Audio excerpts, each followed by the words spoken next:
Hello there people, my name is Amanamaz and I just thought I'll give my initial thoughts on the new Star Wars Disney Plus show, Andor. I would have also done my initial thoughts on Rings of Power, but my PC messed up so I had to take it in for repair. But I will do a full-on season review later. Anyways, back to Andor.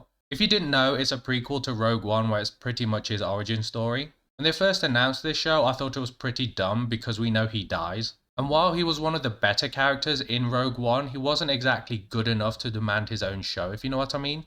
Now, having said that, the first 3 episodes were really good. It felt like Star Wars while not being like Star Wars. Basically, it's not related to the Skywalkers in any way, unlike with Mando and Boba Fett, where Luke and other characters we all know and love appear.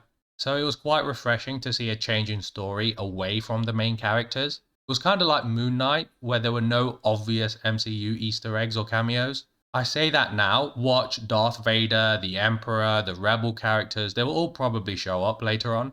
I hope they don't though, as it will make the plot feel a lot more personal. The show is a lot grittier and more mature than the other shows and movies. Like, correct me if I'm wrong, but they actually swore in this, as in an actual real world swear. Like, I don't know how they managed to get the word bastard and shit into the script. I thought Disney would have kept the Star Wars franchise squeaky clean. I guess not, and I like it. They even alluded to having sex, like shock horror. So I do like the tonal shift and the direction this show is making when compared to the others. It does feel like Blade Runner in a way, which is very good to be compared to. The action scenes are pretty standard so far, but it feels a lot more grounded and brutal. Or another lighter word for brutal? I really need to read a dictionary at some point. Like, we see Andor shoot a guy point blank in the face while he was pleading for his life, and I thought that was pretty dark. It even surprised me when I saw that. So that is a nice thing to see, in a non-morbid kind of way. I'm looking at my notes and I haven't gone to the main character yet. So, Andor, I think is great. He is kind of like Han if his backstory was dialed up to 11, and he comes across as quite the underdog who just wants to leave the planet as he's looking for his sister. But now he's dragged along into the main plot, which I think we'll see in the up and coming episodes. And I really look forward to see how that plays out and see his development to the point where he is less sloppy like in Rogue One. Now, the only negatives I have with this so far are pretty small, or at least one of them is. There are too many humans. All the main characters and supporting ones are human.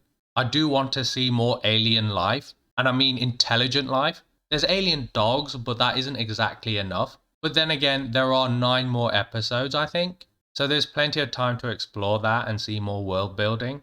And the second criticism is, we know he dead. Very dead. So it kind of reduces the suspense and tension that the show builds up, which is the main problem with prequels, I guess. But I don't think it will hinder the show too much if the quality remains the same. And I do think it will get better as the show goes on. I'm not going to give the show a rating just yet, but it looks promising. But do I recommend it for you to check out? Yeah, I really do. And I think you should at least give it a try. Or at least wait until my end of season review maybe. Well, if you like my initial thoughts, please leave a like and subscribe. I will always appreciate it. And I shall see you next time, and peace.